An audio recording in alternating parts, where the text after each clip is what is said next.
And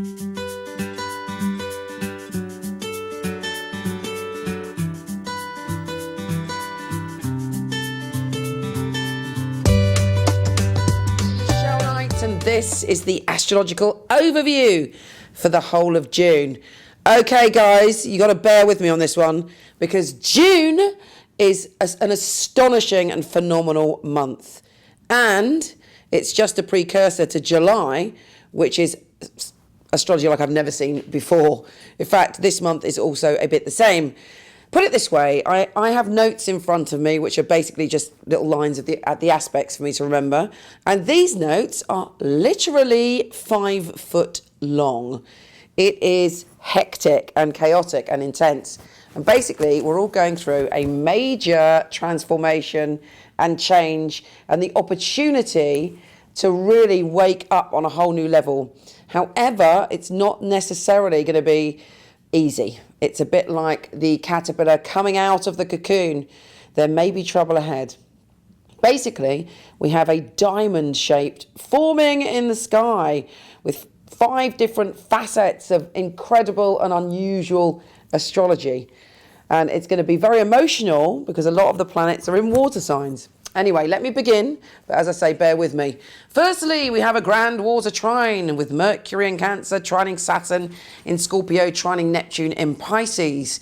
The whole of June kicks off with this sense of security and insecurity. The planetary vibe is one of wanting to be nourished, wanting to be sustained. But if any country or person is out of balance, this can create a lot of tension, paranoia, and insecurity.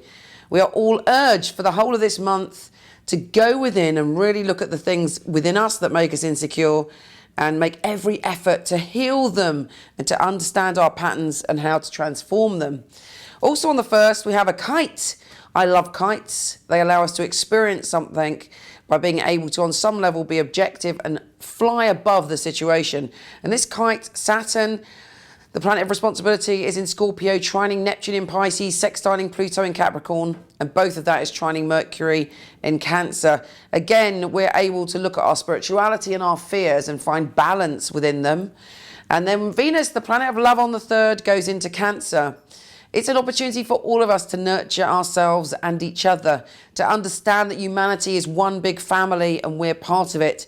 And anytime we try to have power over people or to push our views on people, we're creating disharmony, not externally, but within our own life, our own being, and the world in general. There's a new moon in Gemini on the 8th. We can deconstruct some of the negative thinking that we've had in the past. We can change our ideas and literally change our intellectual approach to things so that we don't allow our fears to ruin our existence. We then on the 8th have a grand water trine, Mercury, Venus conjunct in Cancer, trining Saturn in Scorpio, trining Neptune in Pisces. Again, nurture yourself, nurture your loved ones. Look at how you're taking care of yourself. What are you eating? How are you treating yourself and other people? Are you looking after you? And are you looking after the planet? And are you looking after other people? There may be some family issues and also some issues in the world that are about families or about different cultural views of what a family should be. This comes at a very pertinent time with the whole gay marriage thing on the agenda. But because it's such a powerful, transcendent planetary flow, we're urged to look outside the box and to just understand that we are all equal and we must respect each other's views and do everything from our heart and from love. Now, basically, I'm going to go straight to the 15th when everything really kicks off. That's when we've got the diamond in the sky. First of all, Chiron's going retrograde in Pisces. That's a separate issue.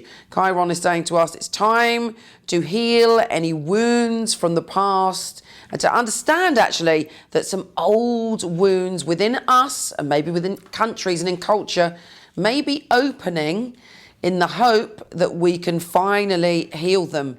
So it's like going backwards to go forwards. And then on the 15th, we have the mystic rectangle, cradle, kite, double grand trine, double talent square, and these all align to form a 5-sided diamond. I don't know what's going to happen, but something major is shifting in all of our consciousness. We kick off with the mystic rectangle, which is Moon in Virgo, sextiling Mercury, Venus conjuncting Cancer, trining Neptune and Chiron, conjuncting Pisces, sextiling Pluto in Capricorn, trining Moon in Virgo. Blimey, that is a mouthful. Now, a lot of astrologers are saying, oh, there may be doom and gloom. There could be some massive disaster. There is, this is such a potent time. But I'm looking at it and I'm going, do you know what? I hope for more. If you know me at all, you know I'm a bit of an optimist. But I'm thinking, well, to me, that's very, very positive, and that we have the ability to move from a point of fundamentalism or move from a point of being blocked to a point where we have compassion for other people. Nobody is all good and nobody is all bad. And you often find that bad people do good things and good people do bad things. And that's the nature of the universe. This planetary alignment is going to allow us all to bring out the best in ourselves. Possibly there may be some disaster or some shocking news that brings humanity together, but there is the opportunity to come together, and that's very important.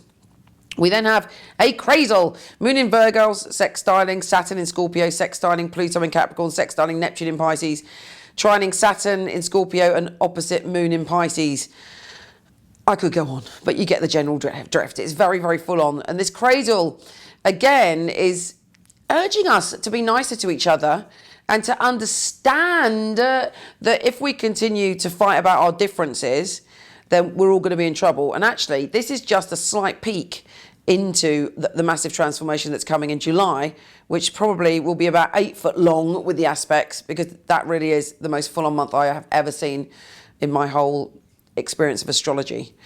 So the only thing we can do, because we don't control the whole, is to really be very, very gentle with ourselves, very loving with ourselves, and very cautious how we use our words, how we use our energy, and how we approach other people at this time.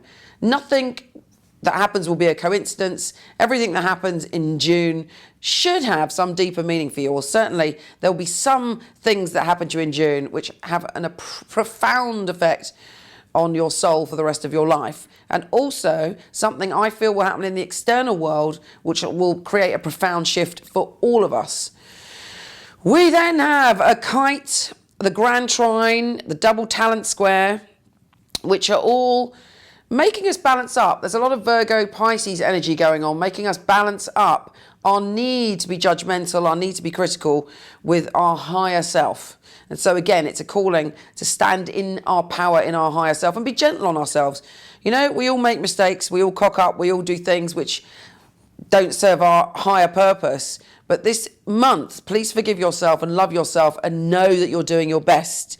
The sun enters Cancer on the 21st. On the 22nd, there's a grand water air trine with Sun in Cancer, conjunct Jupiter in Gemini, both trining Saturn in Scorpio and trining Neptune in Pisces. We are all wounded healers this month. And yes, our wounds may be stoked. There may be something that happens this month that makes us feel insecure or reminds us of the deepest part of our pain in the past. But we should see the light and the answer. We are being illuminated from the inside out.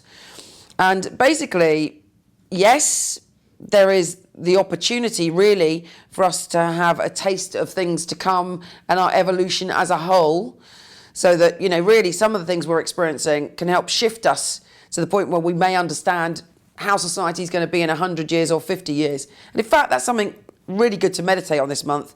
If we were in control of everything, or if we could change the world, how would we want the world to be in 100 years? And could we live for one day in the way that we would like to see the world in 100 years, in 50 years? Some surprising channeling, some surprising ideas, some surprising enlightenment should come. But it's almost too much to comprehend. There are facets of understanding and knowledge and self-understanding which are quite hard to handle. However, if we pay attention and we're still, this could be one of the most illuminating months so far, possibly in all of our existence. Take care, and I'll speak to you soon.